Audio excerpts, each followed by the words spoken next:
अ, इस वीडियो में हम लोग पीएमटी, आईपीएमटी और पीपीएमटी फंक्शन पे बात करेंगे, लेकिन इससे पहले हम बात करें, हम ज़रा एक छोटे से सिनारियो पे बात कर लें। सिनारियो ये है कि हम लोगों ने 1 लाख रुपए बैंक से लोन लेना है, 20% पर एनम पे लेना है और नंबर ऑफ इंस्टॉलमेंट्स कितनी है वो 12, यानी कि 1 साल के लिए हम लोगों ने लोन लेना है। अच्छा, पीएमटी फंक्शन क्या करेगा, वो मंथली इंस्टॉलमेंट्स को कैलकुलेट करेगा। आईपीएमटी फंक्शन क्या करेगा कि वो पीएमटी फंक्शन के अंदर जो इंटरेस्ट रेट की जो अमाउंट है उसकी कंट्रीब्यूशन है उसको कैलकुलेट करेगा। पीपीएमटी क्या करेगा, इस इंस्टॉलमेंट के अंदर जो प्रिंसिपल अमाउंट है वो क्या करेगा, कैलकुलेट करेगा। तो इसका मतलब ये हुआ कि जो हमारी मंथली इंस्टॉलमेंट हैं उसके अंदर अगर इंटरेस्ट और प्रिंसिपल को जमा किया जाए क्या निकलेगा, वो मंथली इंस्टॉलमेंट निकलेंगी। ये सारी डिस्क्रिप्शन यहाँ पर दी हुई है, देख लीजिएगा। और PMT is equal to IPMT plus PPMT. और इसके बाद जो इंस्टॉलमेंट पेमेंट, यही इंटरेस्ट प्लस प्रिंसिपल, ये सिंप्लीफाई करके लिख दिया। अब हम इसको अप्लाई करके देख लेते हैं।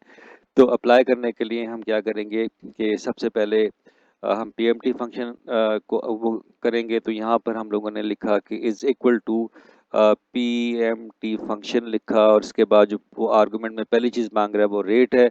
हमने यहाँ पर रेट पर आए 20% जो है वो B5 में पड़ा हुआ है और हम इसको फिक्स करेंगे क्योंकि फॉर्मूला हमें बाद में कॉपी भी करना है। तो इसको क्योंकि ये पर एनम है और पर मंथ करने के लिए हम इसको डिवाइड करेंगे बाय 12। और उसके बाद जो नेक्स्ट आर्गुमेंट है वो है एनपीआर। इसका मतलब है कि now total number of duration जो कि 12 है, इसको भी हम फिक्स करेंगे। और इसके बाद वो अगला मांग रहा है आपकी प्रेजेंट वैल्यू। तो प्रेजेंट वैल्यू यहाँ पर 1 लाख रुपए है जो कि सेल रेफरेंस B4 में पड़ी हुई है। आपने इसको फिक्स किया, बंद किया, और अब हमारे पास जो वैल्यू आ गई, क्योंकि इस इन टर्म्स एंड कंडीशन के ऊपर जो मंथली इंस्टॉलमेंट निकलेगी वो 9,263.45 निकलेगी। माइनस का मतलब ये है कि ये हम लोग दे रहे हैं, तो इसलिए यहाँ पर माइनस है। इसके बाद अब हम ये चेक करेंगे कि इस वैल्यू के अंदर जो इंटरेस्ट की जो अमाउंट है जो कैलकुलेट होकर यहाँ पर आएगी वो कितनी है।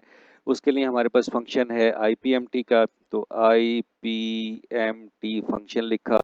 इसका जो पहला रेट है वो आर्गुमेंट है वो रेट है।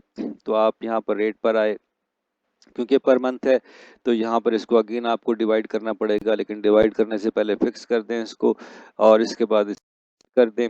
और अब आपके पास है अगला आर्गुमेंट है पीईआर। पीईआर का मतलब है कि किस करंट पीरियड की या किस करंट मंथ की आप जो है वो निकाल रहे हैं।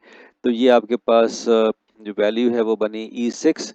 तो पहले ही जो मंथ की जो इंस्टॉलमेंट आप निकालेंगे और आपने बाकियों की भी निकालनी है, फॉर्मूला कॉपी करना है, तो इसको आप फिक्स नहीं रहेंगे, रिलेटिव में रहने देंगे।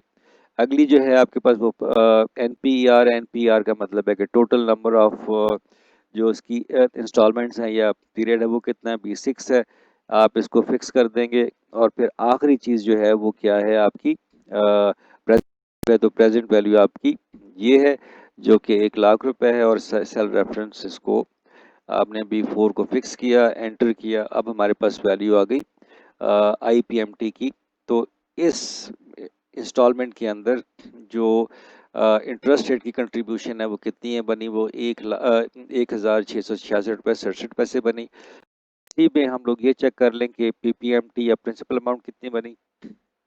तो फॉर्मूला बहुत सिंपल है, पीपीएमटी करेंगे और इसके बाद रेट है वो आपके पास ये है, इसको आप फिक्स करें, डिवाइड करेंगे बाय 12 के साथ। अगली वैल्यू वो मांग रहा है पीईआर कौन सी करंट मंथ की, और इसके बाद फिर वो अगली वाले में टोटल नंबर ऑफ पीरियड्स कितने हैं, वो 12 हैं, इसको भी हमने फिक्स किया। और इसके बाद वो प्रेजेंट वैल्यू मांग रहा है। प्रेजेंट वैल्यू आपके पास ये है, इसको भी आपने फिक्स किया और ये आपने इसको फॉर्मूले को बंद कर दिया।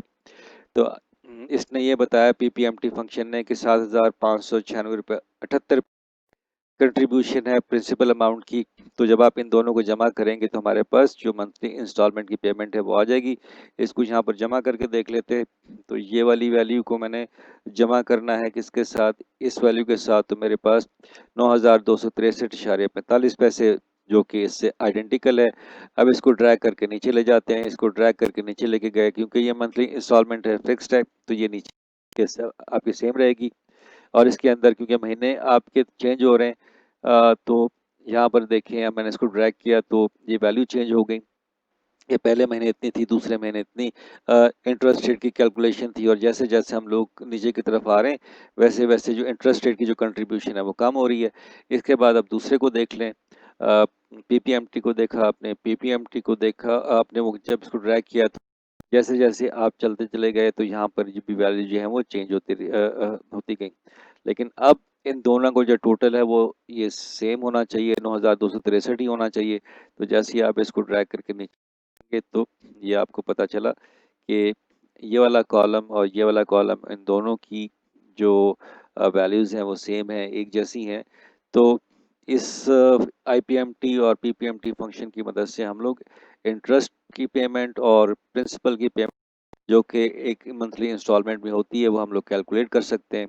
It's a very simple concept, right? Thank you very much.